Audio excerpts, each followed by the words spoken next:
Hello and welcome to Let's Talk About It. This is Taylor, your host, and today we are going to suck responsibly and we are going to talk plastic. I'm very excited to be talking with the CEO and founder of Final Straw that you guys have likely seen me post on my Instagram several times as a way to help reduce my use of single-use plastics in straws, which is a small portion of a lot of the waste that we have, but it's definitely a good starting point. So we're going to be talking with Emma, who earned her master's degree in environmental management and sustainability at Harvard. She spent 4 years in the pollution prevention department at Los Alamos National Library. She spent 4 years in the pollution prevention department at Los Alamos National Laboratory, working to reduce the lab's waste. She currently lives in Santa Barbara, and I'm really excited to talk to her and her commitment to Final Straw and banning single-use plastics and just learning more about how they pollute our lands, our ecosystem, and contaminate our food chain, and also kind of how we manage our emotions and our mental health as we take a look at our responsibility to our environment and reducing our waste. We'll get right into it. So welcome, Emma, to the show. Thank you so much for being here. Yeah, Taylor, thanks for having me. Yeah, we are thankfully both enjoying a beautiful sunny day. We're in Santa Barbara. I'm in Seattle. But, you know, I think as we kind of continue this conversation about the environment and where we're at, just taking a moment and being like, this is where we are right now. But absolutely. Yeah, I just want to say, I mean, first off, very impressed with your background and think you're for sure just like such a badass boss lady. And that I can only imagine that, you know, certainly you'll have your tough days with that. But you went to Harvard and studied in their pollution prevention department and have now started Final Straw, which helps reduce single-use plastics. And would love to kind of hear a little bit about what got you into this adventure in the first place of, you know, why you wanted to pursue a degree in environmental management. Totally. So, you know, it all kind of started in college. I went to UCSB here in Santa Barbara, go Gauchos, and was studying neuroscience because I've always been really fascinated with drugs and their interaction on the brain and kind of America's reliance on prescriptions and, you know, all of that, which I'm sure you're also very into. Yes. So was going deep into that and was loving the classes and everything. But at the same time, I started just kind of noticing the amount of trash around, especially in Isla Vista where the school is located. Mm-hmm. You know, on the weekends, it was just a disaster zone and there's red Solo cups littered everywhere and we're a block from the beach. So the winds blow and then those end up in the ocean. And so it was really hard to not notice how much trash was being generated. And once I see those kind of things, it's like I can't unsee it and I just become obsessed. And so my girlfriends and I decided to take out our mermaid outfits, put them on and go do a beach cleanup. And so we kind of would do that on the weekends and then it just evolved and we ended up working a little more in legislation and helping to promote the single-use plastic bag ban here in Santa Barbara, all while in mermaid outfits. And then got involved in the schools. And so we started working with the kids because kids just get it. They're easy to work with. They don't need convincing. And it was so fun. And it was just kind of like this switch went off in my head where I was like, wow, I'm so fired up and stoked to work on this stuff. And meanwhile, I was getting my EMT and working in a hospital and just hated it. Like I can't stand hospitals. So, you know, found what I loved and then also was kind of at the same time finding what didn't work for me. And then just decided to kind of drop everything and pursue the sustainability route. Wow. That's wild. Yeah, I didn't know any of that. Yeah, and I imagine, I mean, being in hospitals versus like doing the work out in the environment are two totally different, literally, environments to be in. Yeah, definitely. You know, it's not like I'm like out on the beach every day here. I work from home, so I pretty much am wearing like pajamas and, you know, sitting at a computer 12 hours a day, which is not that glorious. But I prefer being able to have this type of impact. And though I think I could have done a lot in the medical route. It didn't get me as excited as this work does. Mm-hmm. Yeah. I think one thing that people often are worried about when they have something that they're super passionate about of pursuing that full time, that they'll lose some of that passion for it and that it will become work, just like the other work they were doing that they didn't enjoy. Has that been something that you've encountered or started to experience at all? Yeah, of course. I mean, like, every day is tough. Like, I work insane hours every day of the week. The thing about being an entrepreneur is it's like you never leave your work. Yeah. It's always there. There's always something to do. So there's no such thing as a weekend. People are like, oh, Mondays. I'm like, what? There's no, like, for me, there's no difference between a Monday and like a Friday. Like, they're all the same. But I get down, I get sad, I get depressed, and lonely and frustrated. But, I have a lot of tools that I use to kind of kickstart my brain back into working. And sometimes those tools don't work. And so I just, drag myself along and work through it, because I've got an entire team that depends on me and I depend on them. And so, being able to have those kind of relationships with a team, I think is probably the most, important part to get me through the hard times. Cause I can go, talk to someone at Final who really does understand what is going on and just kind of spill my heart. And then they're like, yeah, that sucks. Let's keep working. Yeah. No. And I mean, I'll say, I don't have a team or anything with the kind of work I do as an entrepreneur. I wish I did, but my boyfriend has a startup, and his team, I think, provides so much accountability and support and encouragement, and just knowing that you're not alone in all the stuff that you're going through can be super, super important. And I know you mentioned, that there are some tools that you'll use to kind of help cope with all of that. And I'm wondering if you can just share maybe a few of those things. Yeah, totally. So I recently read something about keystone habits, and it just clicked. And so a keystone habit is basically a series of habits that you create that then kick off like productivity behaviors. So I think it was Mozart that used to like count sticks. So he'd just like put out this pile of sticks and count them until he reached a certain number. For me, I start off in the morning counting backwards from 60. So the first thing I do before I look at my phone, before I do anything, is start counting backwards. And it sounds easy, but it's actually really hard. Yeah, I'm like, as I think about that, I'm like counting backwards. I'm like, that would take me a really long time, actually. Yeah, it does. And it's because, when I wake up, my mind is just racing with all the shit I need to do, all of the things on my lists and things I forgot to do. And so, it's not a productive place to start your day from, this kind of racing feeling, that you're almost drowning. So the 60-second, I call it my minute meditation, countdown, it also helps me get a pulse on like where my mind is that day, because some days I can do it in one try, and other days it takes me like 3 or 4 times, because I get to like 34 and then I'm like, oh, like, what do I want for lunch? And like, that kind of stuff. So that's a really nice tool that I do first thing in the morning. And it also sets an intention. I'm going to start my day, with clarity and with purpose. And so versus just like scrolling, which is just like how I used to start a lot of my days. In terms of scrolling, I set a social media blocker on my phone. So I get 30 minutes a day and then I'm blocked, which is super helpful. How does that happen? It's if you go into your settings, it's actually on your iPhone, and it's called screen time. Yeah. So it's super easy to do. And it's honestly been life-changing, because sometimes when I like just want to be distracted from what I'm doing, I'll just scroll and scroll and scroll, lose entire accountability over time. Yes. And this like will cut me off. So it's nice. Physical exercise is a huge point for me. And that's always been an incredibly important part of creating resets and creating space.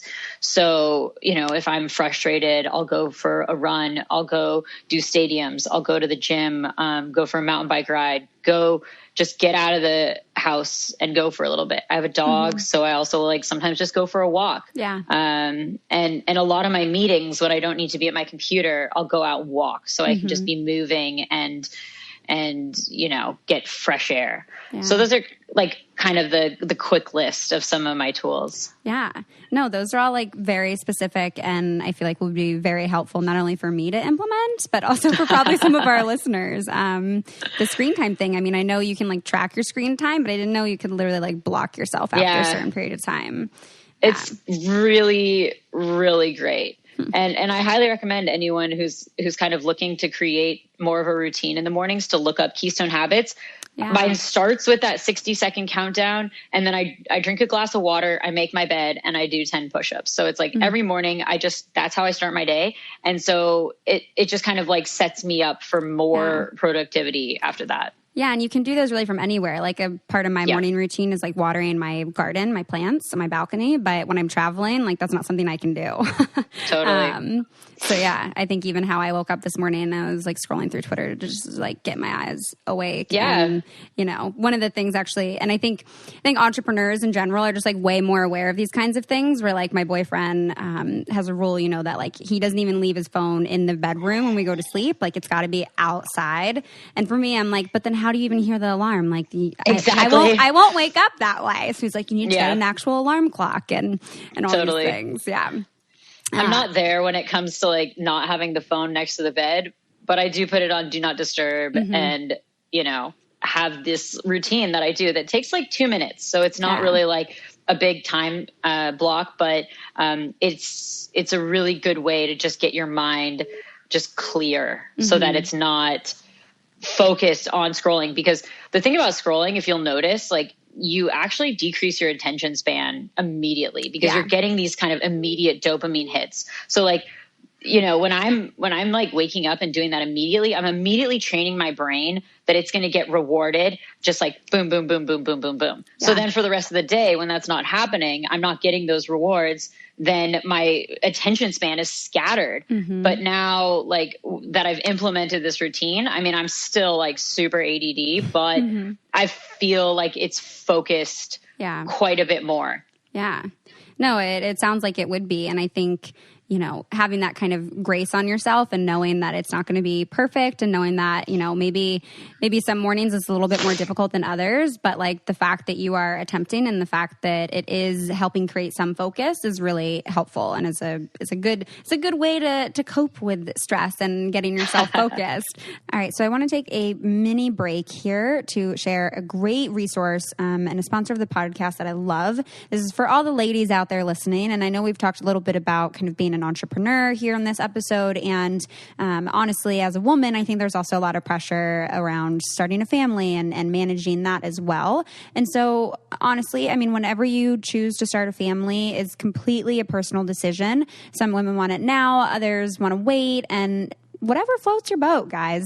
No matter what your plan, the one simple step that I highly recommend that you consider taking today is an at-home hormone fertility test, which is from Modern Family. So I know that I don't want to have kids for a little while. I definitely want to take my time and I want to be in the right place. But I also have always had this like question of not knowing what my fertility even looks like. So I use Modern Fertility, and honestly, the convenience of it is really nice.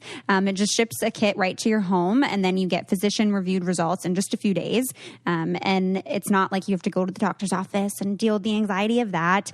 It's cost-efficient, so at just $159, Modern Fertility gives you access to information that you need to help plan ahead. And these same tests are actually over like $1,000 at the doctor's office, which is a little stressful. And not only that, but you also get like a personalized fertility team, which helps you connect with a fertility nurse. And so you can actually get really educated about your results and get connected with an online community of women who are just like you. So it's really given me kind of a peace of mind and the knowledge and information that I needed to make the best decision for myself.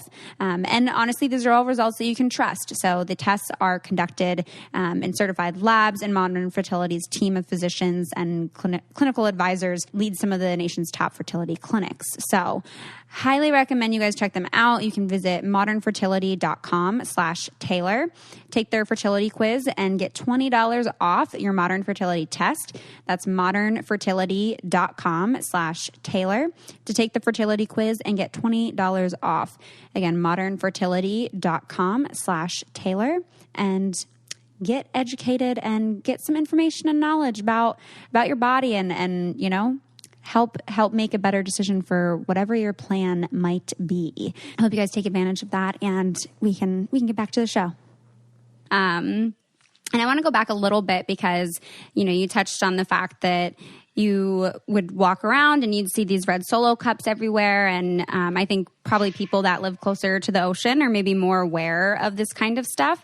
But I'm curious if you can share a little bit kind of if, you grew up kind of with this emphasis on the environment at all, or if this was really something that just kind of happened in that period of time in your life in college as you were like walking around, or if those values were kind of instilled in you at a young age. Yeah. So no, I grew up in Santa Fe, New Mexico. So I'm a desert mermaid. Not a lot of water out there. My parents never really instilled, kind of the ethos of sustainability in terms of the environment as I was growing up, but, they did make me really aware of waste. And I'll never forget when I was little and I didn't finish my dinner once, my dad showed me pictures of like starving children, and it like seared into my brain. And I was like, whoa, that was harsh, but also like real. And so, this isn't necessarily, just about plastic waste. For me, it's about waste in general. Yeah. And I hate waste. Like when people are brushing their teeth on with the freaking tap water going, I just like start shaking. I'm like, oh, that also has to do with growing up in the desert where like, we like took quick showers and there's just like, you're conscious about the amount of water that you use. But yeah, so, it's funny because now that this is my life and my passion, my parents have really kind of stepped up their game and always carry all of their reusables with them now. And it's really cool to see the impact that us kids can have on our parents. Because generally like you get to a certain age where it's the other way around. And then now we actually have that power to have the influence. Yeah. And I think it's a beautiful thing when your parents are open to accepting that influence too, because I don't think that they always are. Totally. But yeah, it's, I think that's why we ended up focusing a lot of our efforts from Save the Mermaids on kids, because like for me to tell another adult, hey, using single-use plastic bags is bad. Using straws, hurts the environment. They're just like, F off, this is my life. I do what I want. But then when it's their kids who come to them and they're like, Mommy, what about the turtles? Like that is what's going to inspire change. And so I'm all about doing things the easy way. Like we don't need to be fighting these battles that don't need to be fought. So let's go the easiest way there and work with the voices that have the impact, whether it's your kids or your friends or, whomever, however you're influenced. Yeah.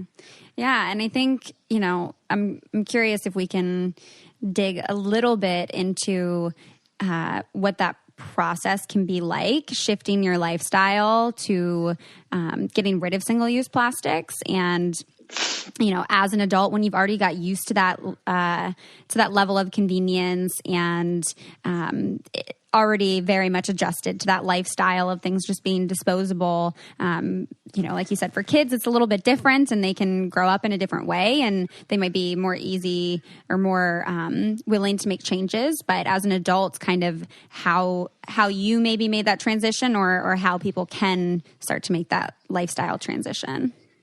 Totally.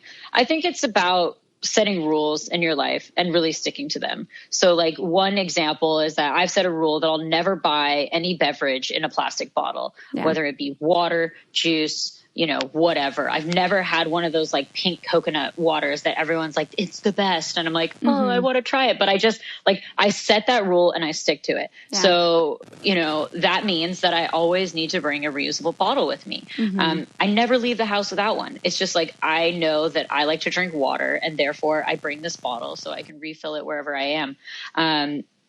Start small. Start with one rule, and then stick to it. So no matter what, you don't break it. So if it's plastic bags, if you go to the grocery store and you forget your bags, you carry your groceries out. So that way you're setting in your brain that you have to remember, because you're basically punishing yourself by carrying the groceries out in your hands. And then you'll change your behaviors. But what I hear all the time is people are like, oh, I just did it this once because I forgot my bags in the car. And it's like, okay, well, you're never going to create the habit of remembering the bags, because you are basically rewarding yourself for forgetting. I mean, in order to not use single-use plastic, you have to bring alternatives with you. So you gotta be prepared. You gotta be prepared. You've gotta be prepared. So, that's why we created Final Straw, because there was not any alternatives to a single-use plastic straw that you could carry with you. The only things that existed out there were like a glass or metal, long tube straw. And it's like, if you try to carry it with you, you like poke yourself in the pocket, and it just wasn't convenient. So, that's what we're doing at our company, is we're trying to create an entire line of these items that are actually convenient to carry, easy to use, fun to use, and create the conversations.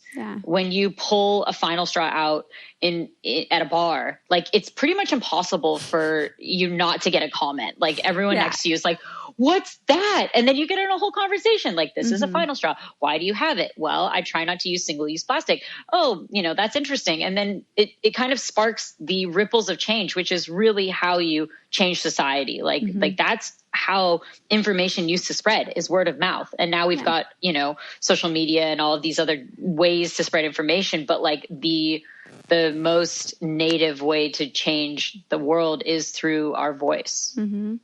Yeah. That's so powerful, and that's so true. And that's hopefully what we're doing here on this podcast too, using our voices to talk about this important stuff. What for you, if you can think back, would have been like the first change that you made of getting rid of single-use plastic? Well, it started with bags for me, and that's because we started working on the single-use plastic bag ban.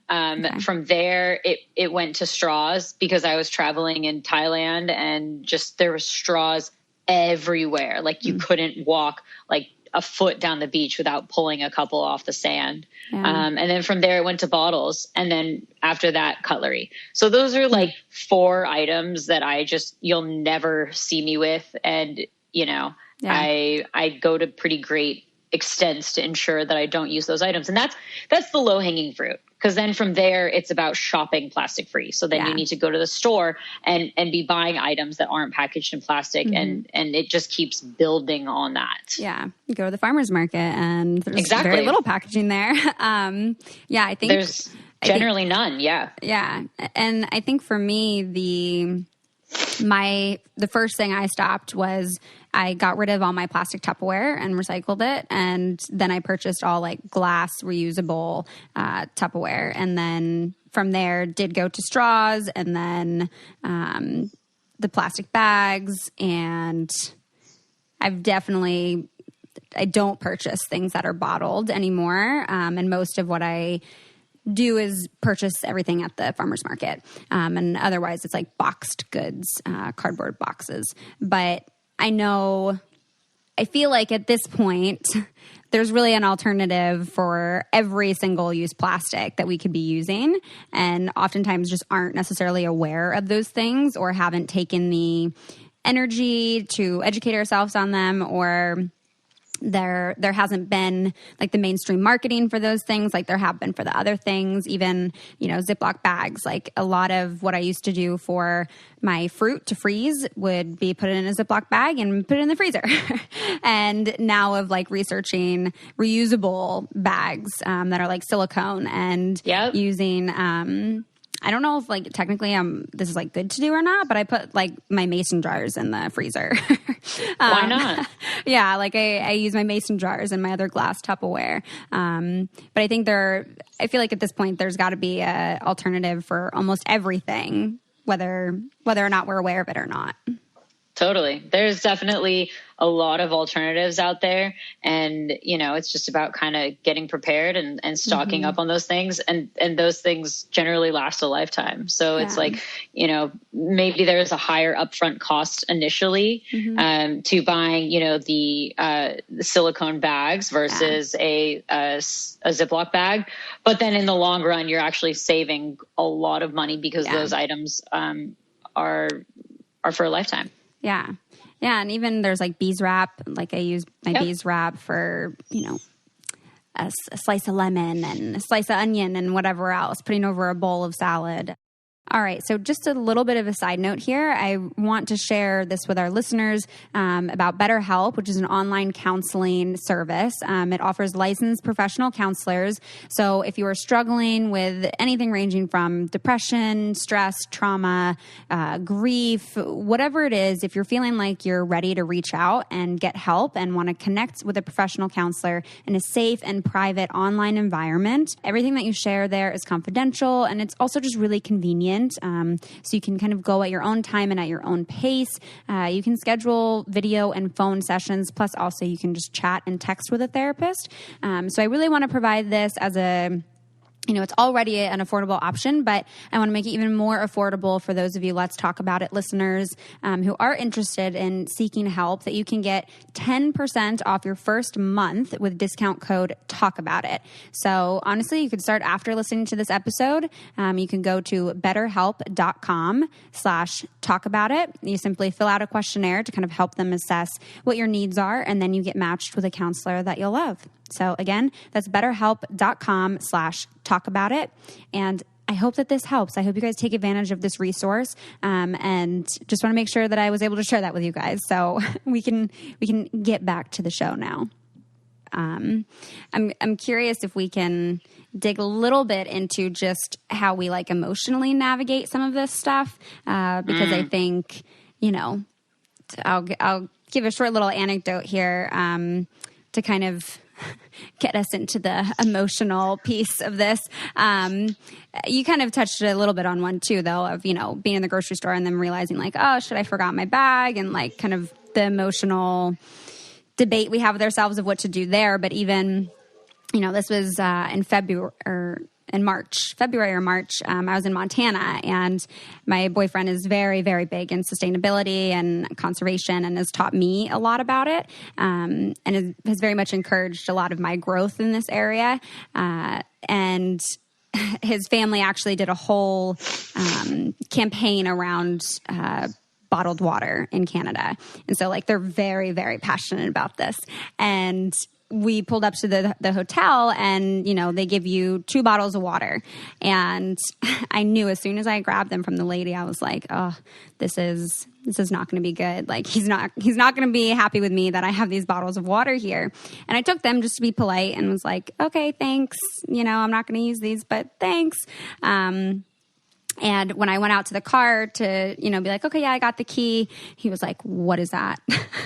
He was like, why did you get those? And I was like, no, like they just give them to you, And he's like, no, like you need to go give them back to her. And I was like, I don't know about that. Like, we'll just leave them in the room. And he was like, no, like go, like give them back to her and like tell her why you aren't going to use them. And I was like, this is really uncomfortable. I was like, no, like everyone knows plastic bottles are bad. Like I'll just give them back to her. And he's like, no, like Taylor, you should really just like tell her why. And then I literally like went back up to the front desk and was like, actually, I'm going to give you these bottles back because we're not going to drink them because this is just garbage, with water in it that likely hasn't been filtered or treated, and it's not good for the environment. So we're going to pass on this. But there was a lot in that. Yeah. Well, first off, I love your boyfriend. That's amazing. Super, super cool.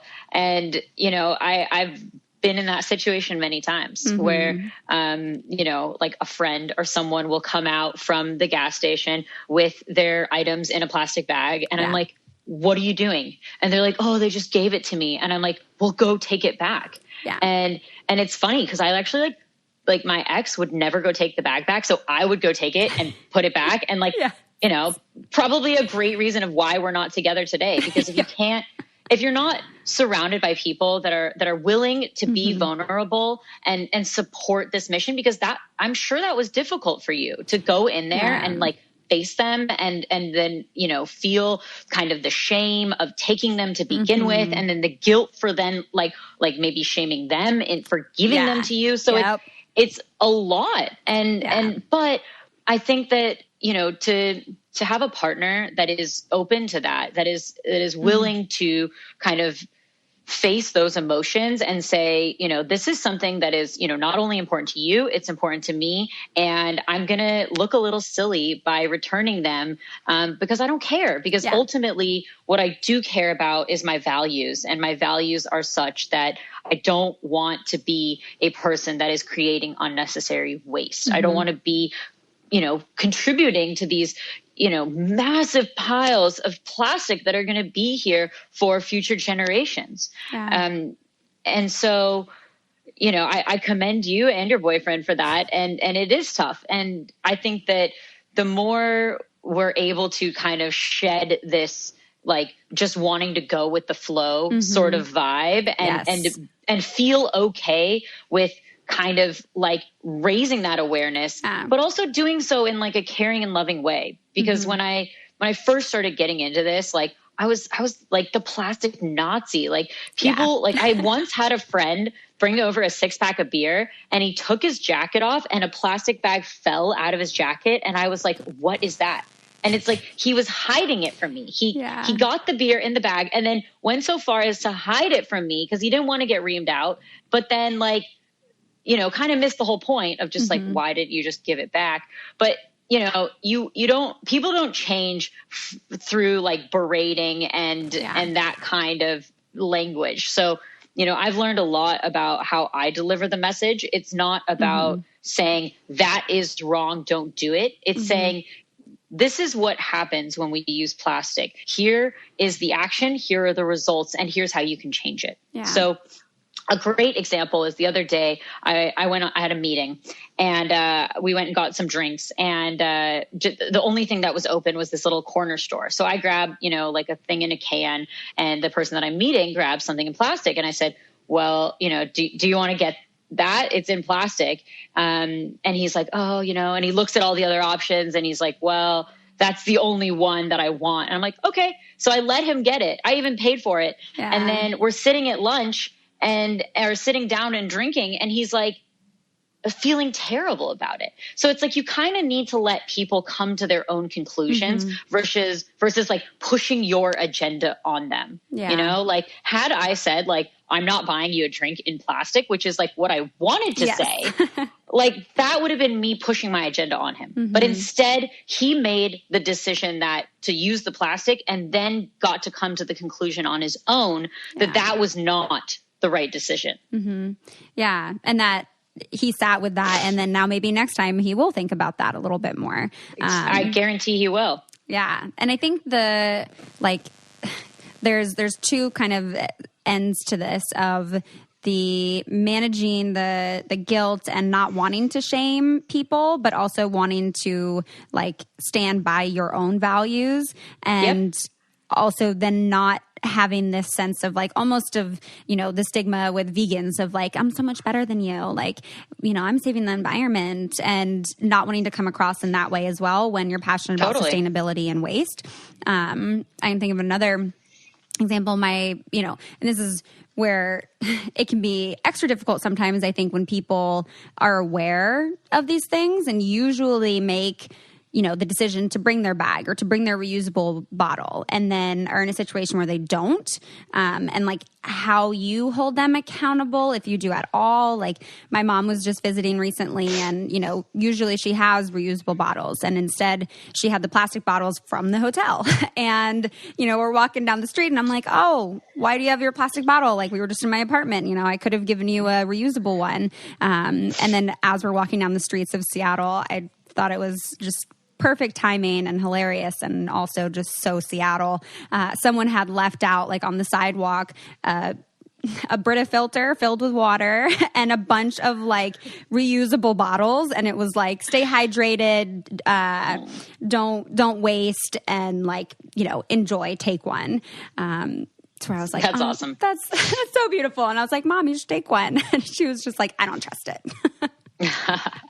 Well, I think the way I've shifted delivering the message versus kind of making you statements, like you shouldn't use single-use plastic. That's not something that people want to digest. So I ask questions. I said, like what would it look like for you to be able to change to a reusable bottle? And like I've found that there's kind of there's generally like 4 reasons why people will change. Financial reasons, health reasons, and that's mental, spiritual, and physical health, and then also like how society views you. So depending on where your values lie, like if it's really important for you to have physical health, or if it's very important to you how you're perceived in society. Oh, and then the 4th one is future generations. So pretty much everyone who has kids cares about that. That's one of their higher values. So if you can ask questions based around their children, what kind of world do you want to leave to your kids? Like no one can argue with that. Like everyone wants to leave the world in a better place for their children. So it's about crafting arguments that align with people's personal values, and then sticking to that. And so I'll ask questions to figure out where people's values lie, and then kind of direct the conversation towards, well, there's a financial argument for using reusable bottles. There's a health argument, health for your body, health for the planet. Single-use plastic bottles leach plastic into them. A recent study showed that plastic water bottles contain 90,000 more plastic particles than tap water. Ugh. And then obviously there's the future generations aspect. And then now there's the social validation aspect where, it's not cool to be seen as someone who doesn't care about the environment. Yeah. And that's essentially what it means when you use these items that are so easy to replace. And now, like, when I see celebrities just posting photos of them with a plastic straw, they get slammed in the comments. Yeah. And it's awesome. It's super cool. Like, people are now holding each other accountable to this higher standard because there are alternatives. The awareness is there, and the time to change is now. What do you think has caused people's interest and passion in this to shift? I mean, I'm curious if you were surprised at all. Like, when you started Final Straw and you did your Kickstarter campaign, I think it was in like 3 weeks you hit $1 million or something like that. Yeah, it was about 2 weeks that we hit $1 million. Yeah. Like, was that something that you expected for people to be like this invested and excited about something like this? No. I mean, I was shocked. I was floored. I mean, in the first 3 days of our campaign, I had a complete adrenaline response. I was shaking. I couldn't eat or drink or sleep. Like it was crazy. It was just a full out of body experience to put so much of my heart, soul, and passion into an idea, put it out in the world, and literally overnight for the world to be like, F yeah, this is awesome. And no, I wasn't not expecting it at all. Like, there was a part of my mind that was just prepared for the complete failure of the campaign. And like, I had a backup plan. I was like, okay, well, if this doesn't work out, we're going to, revamp our marketing materials, and we'll relaunch in September and, do all of this differently. So like, I was already kind of like thinking through that. Yeah. I think that there's a lot of factors that have led to kind of the rise of the straw as this beacon of the environmental movement against single-use plastics.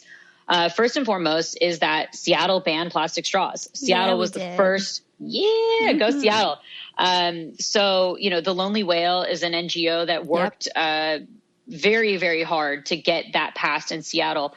From there, it really created this cascade of bans that went, in legislative effect, but also in corporate effect. So you had massive corporations like Starbucks, IKEA, Alaska Airlines, Disney banning straws at their locations. And so, it wasn't just restricting on a government basis, but it was also corporations saying, this is what the public wants. Yeah. I think the straw it's the most low-hanging fruit of all single-use plastic. It is the easiest item to remove from your daily usage. And I would say the majority of people don't even want one at all. Yeah. Before Final Straw, like I just stopped using plastic straws, and it really didn't change my life that much.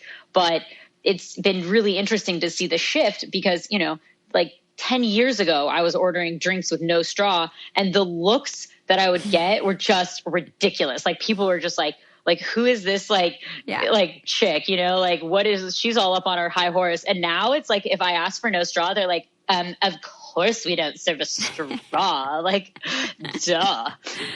So, which is great. Like I'm so stoked to see that change. But, what I think is kind of unfortunate is that some people are stopping there, when it comes to the, we're obviously selling an alternative to a single-use plastic straw, but like every single day we're getting tagged in like so many photos of our straw in a plastic cup. Yeah. And it's like, part of me is like, great. Okay. They're taking the first step and every journey starts with one step. So like, this is great, but also like, is it being realized when this photo is being taken that this isn't enough? And there are reusable cups out there. There are plenty of alternatives. So, though I would never condemn anyone for just taking one step. It's also like, okay, keep taking more steps. Keep going. What's next? But I think that's what's so great about Final Straw is it is, this really compact, tiny way to start down the road and just start raising the awareness because, I started thinking about these smaller items, which has me thinking about much larger items. And then, now my life has shifted in a pretty, I guess you could say dramatic way in that my purchasing behavior is totally different. And I'm always aware every time I'm ordering something, I'm just like, what is it packaged in? Like, what does it come with? And just like, like looking around at what everyone else has in their bags and try to figure out like, do I need to say no straw? Am I going to look like a jerk if I say no straw? Like, like it's just like, I got like laser beams as soon as I walk into any establishment because my awareness has just really, it's skyrocketed. And so I hope that that's what the straw does for others and that it is, this first step in a long journey towards plastic free living. Yeah. I feel like Final Straw should be like the gateway drug to zero waste. Exactly. A new slogan. Take a big hit of your Final Straw and then, continue on. Yes. Yeah. And I think slowly but surely we are becoming a lot more aware of, our disposable lifestyle and how we can be more educated and more thoughtful about these things.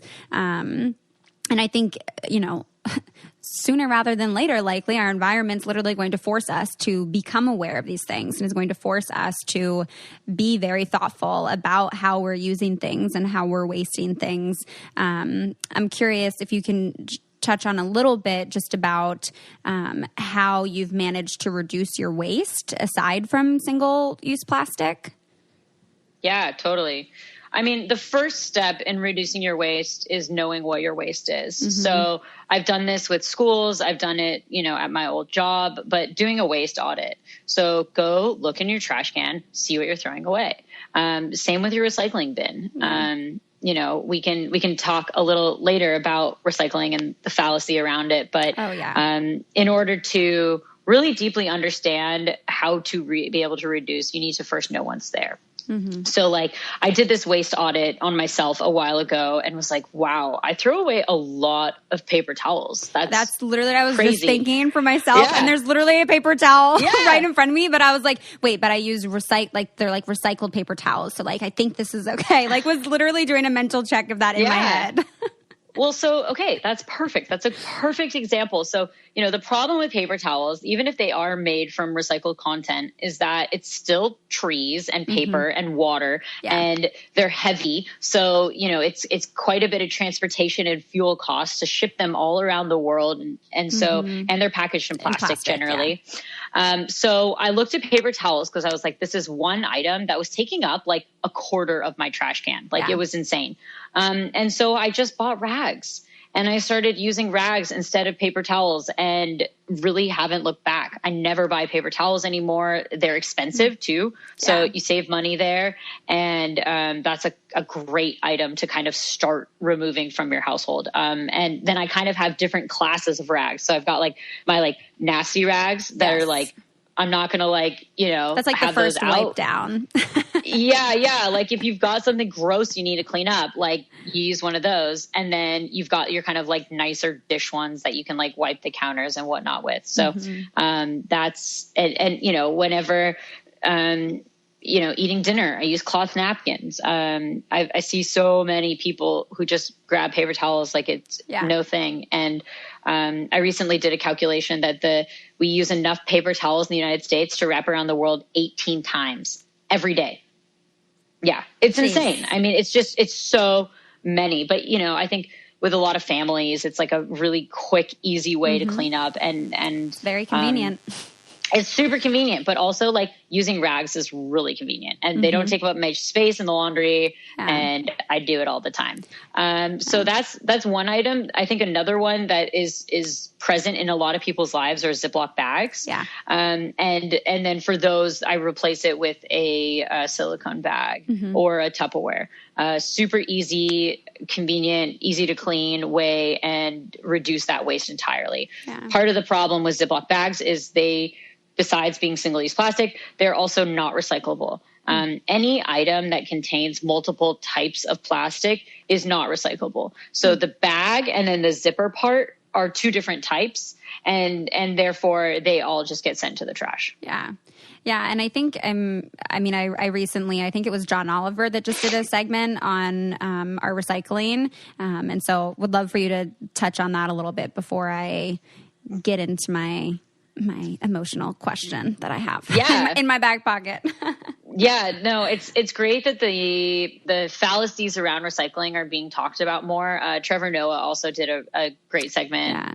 Actually watched it last night about recycling. But basically what's happening right now is that we used to send all of our recycling to China. All of the containers from China with all the crap that we buy on Amazon would come in and we'd unload those containers and then fill it with all of basically the packaging that those items came in, and that went back to China. Yeah. Well, China basically said, I've had enough of it and stopped taking all of our recycling. So we do not have the infrastructure in the United States to recycle basically any of these materials. There are metal recycling facilities. And so metal is not really a problem material. It can be quite easily sorted and recycled indefinitely. Plastic, on the other hand, it's like, I was explaining it the other day, like it's a cake. So you've got, you know, your Final Straw case, and then you've got your Airbuds case. And you can think of them as like two totally different kinds of cakes. So maybe like your red velvet cake and your vanilla cake. So when we recycle, they essentially get shredded down and mixed together. But then the idea is, how do we then make another velvet cake and a vanilla cake? You can't, because the ingredients have been combined and mixed, and it's impossible to re-extract them and make those original things. So, you know, when people use plastic water bottles and they say, it's okay, I recycle it, that bottle will never turn into another bottle ever again. If it gets recycled. Even the cap has to be recycled separately than the bottle itself. Exactly. So those are two different types of plastic. So you can kind of tell the types of plastic based on the feel, the color, the look, opacity, all of these different things.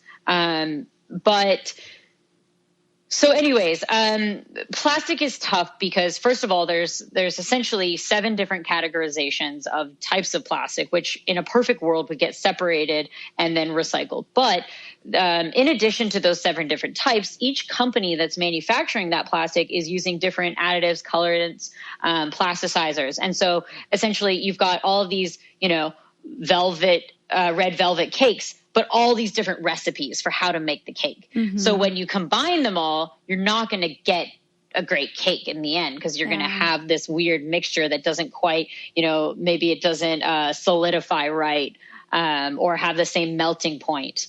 So that's part of the problem with plastic. In addition, most plastic is not manufactured to be recycled. So like you've got multiple different types of plastic in one container, and therefore it's useless. If your plastic does get recycled, which like it probably won't, there's only a 9% chance that it will get recycled. It will get downgraded. So all of these types get mixed together into a number 7 plastic, which is generally like a polar fleece or plastic lumber. And then from there, number 7 can't get recycled ever again. So as a general rule right now, and I'm sorry if I just bored anyone with that, but no, it's useful I think information.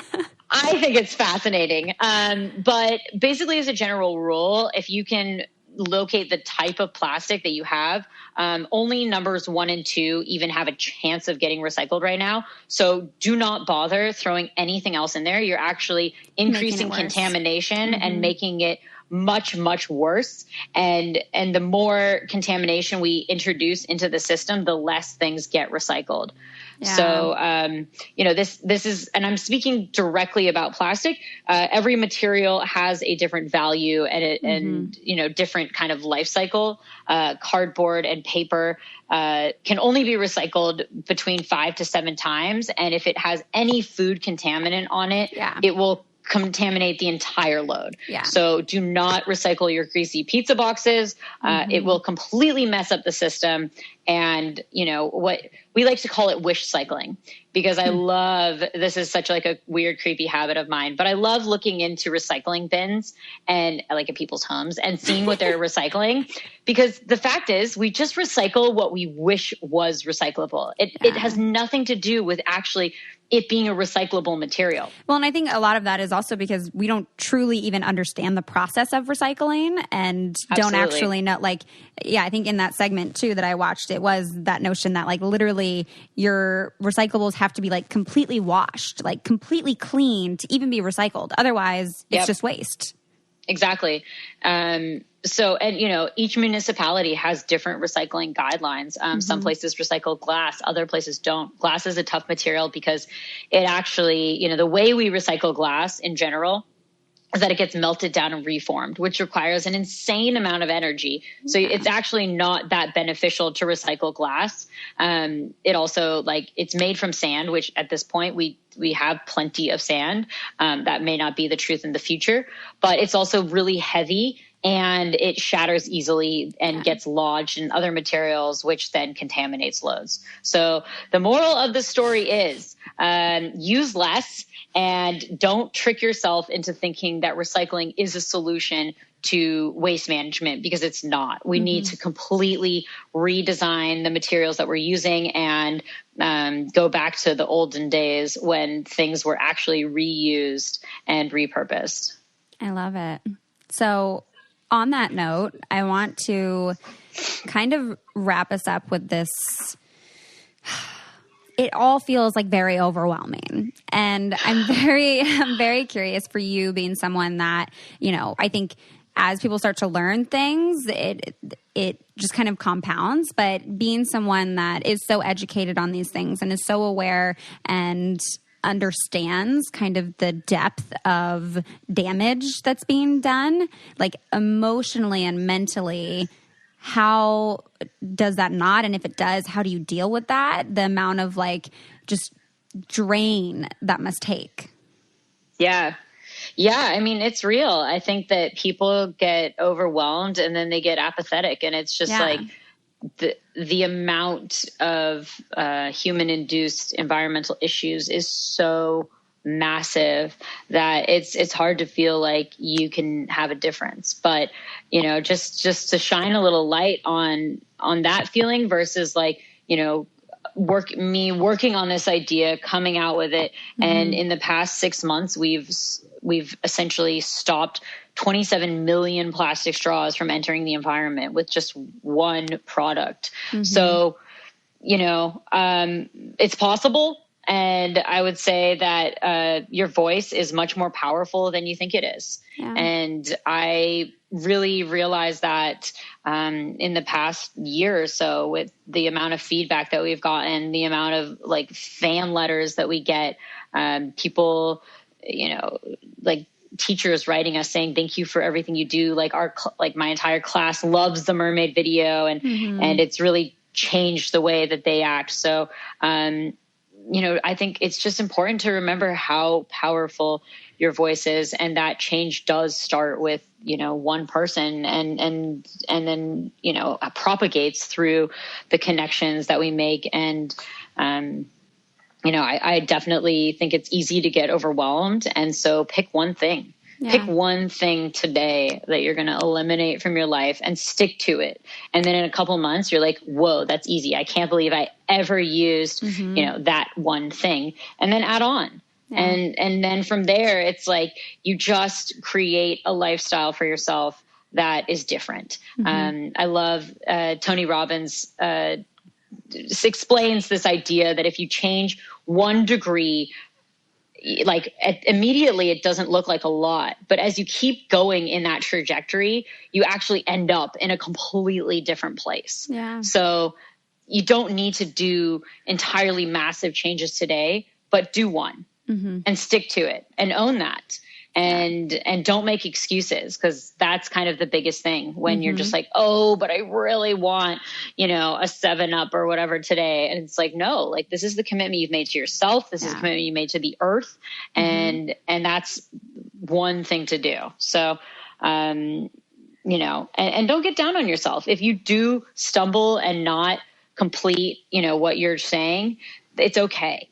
Just recommit and start that day. But I think that, sometimes we tend to place a lot of guilt and shame on ourselves, which then paralyzes us, and we can't move forward from there. Yeah.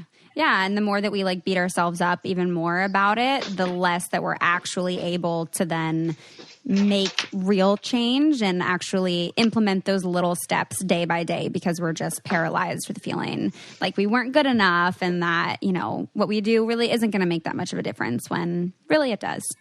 Exactly. So, it's about building yourself up, pumping yourself up, and sharing your experience with others. That is what creates massive change. If you are able to act as a model for something, and then others see that and they respect it and they want to adopt that behavior change into their lives. So, my entire friend group is so amazing in the way that they've changed their lives. And I'm sure that it's spread from them into a much larger area.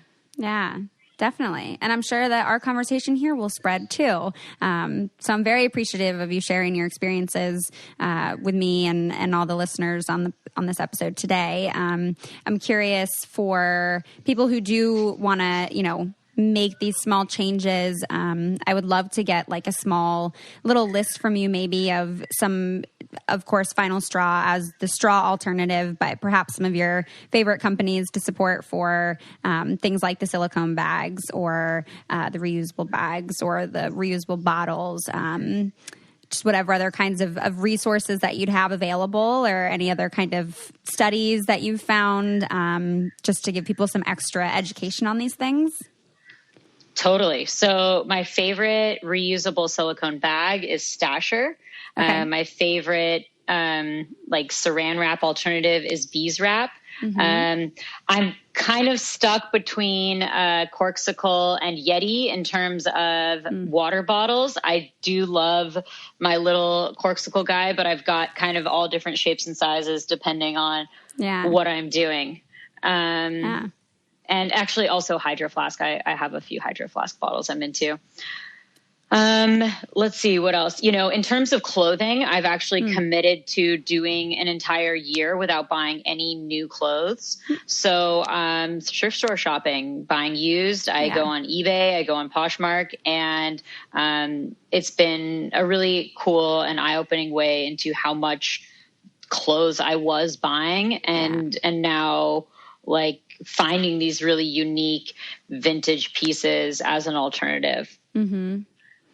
Yeah, I feel like there's weird stigmas against like thrift shopping and secondhand purchasing of clothes. And I mean, I'm in a little bubble here in Seattle, but you know, Macklemore made thrift shopping like really cool for everyone. So I think it's pretty cool now. Like, you know, whenever I get a compliment on clothes and I get to say like I got it at the thrift store, like it's pretty much, I think that's the coolest thing ever. Like, so, you know, I think everyone's perception is different, but it's cool to care about the environment in my world. So.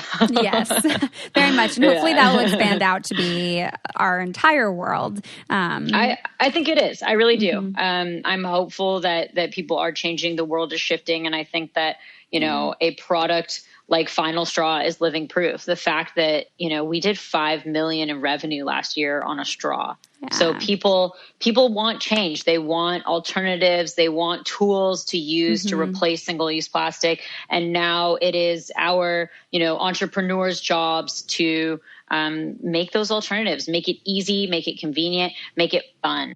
So we're really excited about the success of Final Straw, but you know, it is the first item in a line of foreverables, which are essentially items that are designed to last forever and replace single-use plastic. So we're really excited for Final Fork, which is coming this fall.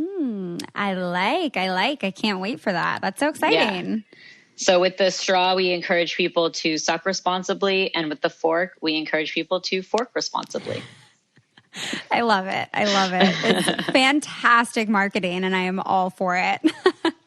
Thanks. Awesome. So excited for those. Thank you so much for starting Final Straw. I will put the link for that in our episode notes for you guys. And you can also I have a lovely code that you guys gave me, Taylor10, for 10% off of all the straws. So make sure to use that. And if people want to find you and kind of learn more about you and the kind of work that you're doing, where could people find you?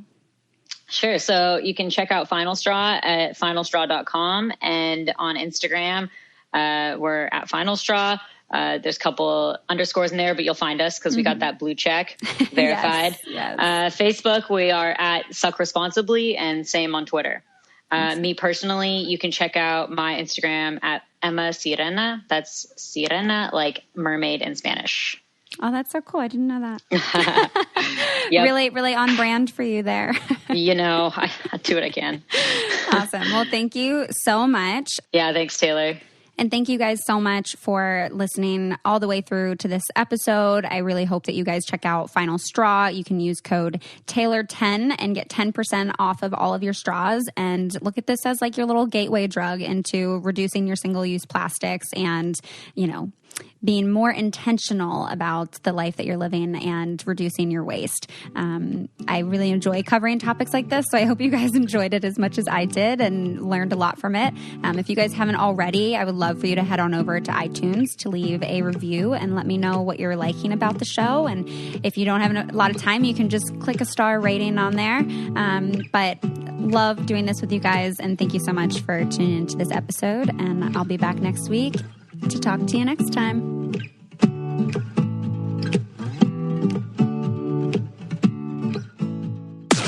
This podcast is brought to you by Wave Podcast Network. Check out all of our shows, including the Brain Candy Podcast, I Don't Get It, Coffee Convos, and Let's Talk About It.